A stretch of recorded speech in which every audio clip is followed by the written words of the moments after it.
Aklımdan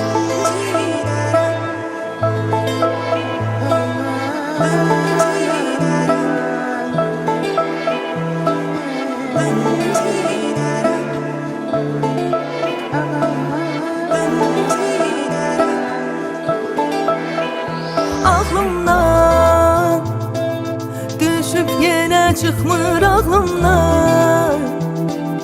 Belki habersiz sen ağrımdan. Sanki yüreğim çıkacak bağrımdan. Səbrimi sınama, nə də qınama, mən beləyəm, hə beləyəm. Sevgini diqqəti tələb eləyəm. Gördüyüm müddəti elə beləyəm. Mən özüməm, başqası deyiləm. Tez küsə barışan əff eləyəm.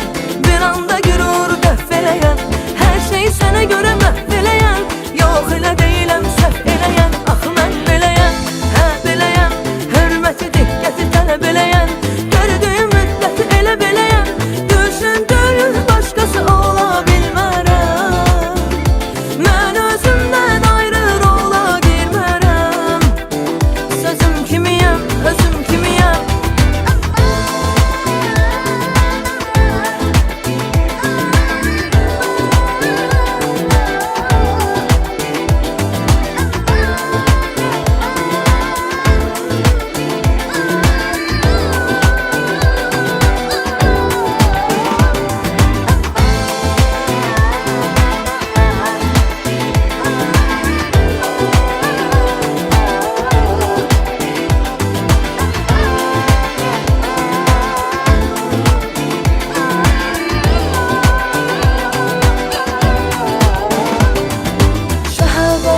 Ya da ekranda eyni adam, fərqli zamanda daha da dəyərli kənar qalanda. Düz tanıyarsan məni tanıyanda, düşüncələrim hər an.